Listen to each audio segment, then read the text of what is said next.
If I saw something was difficult, I wanted to master it. I was driven to do that, just to see how far I could go in these multiple directions. And that left me vulnerable to one thing. When there's no elephants under the rug, and everyone's playing, if you ever have that, you should consider yourself.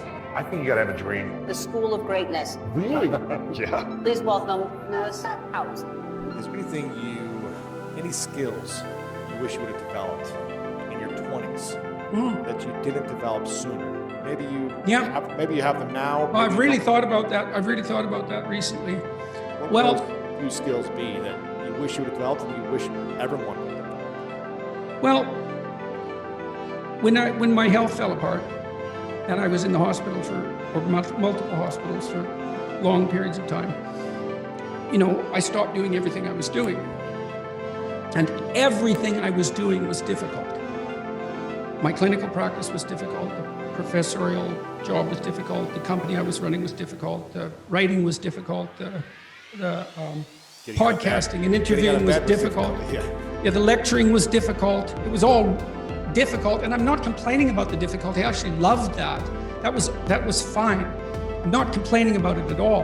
But because it was difficult, I have to be in really good shape to do it. And so then I wasn't in really good shape. And so because I wasn't in really good shape and everything I had done was difficult, I didn't know what to do. And I couldn't get back on top of things because it was like trying to jump into a car going 200 miles an hour. It's like, well, what I started doing back in December really is when I started working again, although I had been writing to some degree over the last 2 years. I started doing podcasts like this, and they're not easy. You have to be, again, I'm not complaining. I love doing them. They're really interesting. But you have to be engaging, and you have to be sharp, and you have to not say anything stupid, and you can't be too emotional, and you can't be angry, and or that has to be very controlled, and you have to pay attention and focus, and you have to line people up, and it's technically difficult. You have to advertise it, you have to get the social media right, and you have to monitor the social media. You have to stay up on current events, and you have to see who you're going to talk to, and it's complicated. And I have people helping me, and they're helpful and great, but there was no, well, I'm gonna go there's no beginner have a YouTube channel that 1 million people watch, right?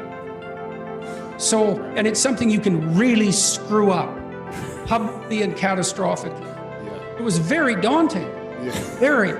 What I should have done when I was in my 20s and 30s is that I should have cultivated some activities that were less demanding. Look, I went to a baseball game when I lived in Boston. It was the only baseball game I think I ever went to. No, I've probably gone to 2 or 3. But it was the first time I'd gone to a baseball game, a professional baseball game. I thought, Jesus, baseball, who would go watch that? So bloody slow. It's like nothing happens. It is slow. It's so slow. It's nothing happens. And I have like 50 other things I should be doing. And I went there, and then I realized I was looking at all these people, and I thought, they're not even paying any attention to the baseball game. They're like talking to their friends, and they're drinking beer, and they're eating popcorn. And then I thought, yeah, that's the point, fool. That's the point. They're going there for that. Like, you get to talk to your friends. Now and then someone hits a baseball, and you can look at that, and that's kind of interesting, and you can eat popcorn, and it's like they're relaxing. They're not, climbing Mount Everest. They're just relaxing. Right. And, one of the things I've learned, this is a good thing to talk about, it's really dangerous to be casually contemptuous. What does that mean? Well, I've seen many professors who are contemptuous of business people. Right, well, they don't have businesses, and they're angry that the business people can make all sorts of money, and so, and that's a whole skill set they don't have, and so maybe they'd have to feel inadequate about that if they thought about it. And then I've talked to lots of business people who, regard professors as in the ivory tower and, an easy job. It's like, yeah, well, you try lecturing and see how easy it is about a complex subject, and publishing. It's not easy. It's really hard, just like your job. casual contempt stops people from investigating things that might be good for them. Well, when I realized that about the baseball game, I thought, there's no contempt, no contemptuousness here. Like, clue in. There's something here that these people aren't just stupid and going out to a baseball game because they're stupid. It's very easy for us to call people who are doing something that we're not doing stupid.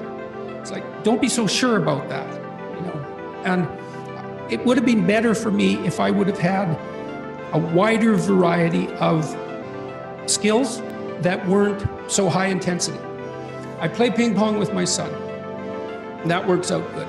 Probably could have had another sport or two. I could have had some leisure activities that I got good at. Music might have been good, that weren't so demanding. See, what I tried to do, if I saw something was difficult, I wanted to master it. I was driven to do that, just to see how far I could go in these multiple directions. And that left me vulnerable to one thing. It left me vulnerable to being in a situation where I wasn't healthy enough to manage it. So you think if you would have had these other leisure hobbies, things that you did for fun and play, you wouldn't be in potentially this situation? Well, it would have been easier to get going again, that's for sure. It would have, I think, I'm trying to sort it out. But someone asked me the other day, do you regret the pathway that you've taken? And that's a question that's worth considering. And the basic answer is, well, I don't know, I guess, in some sense, because if you become extremely ill, especially if it isn't clear why, you don't know what you might have done to contribute to it because you don't know what it is. Yeah. And people say, well, you went on this 160 city tour in a year. Maybe that was too much. It's like, it didn't seem like too much. I really enjoyed it, actually. Right. You had fun. It was great. Dave told me all about how amazing it was, and every night in the city. It was great, but it was also very intense. And I did expose myself to a lot of misery.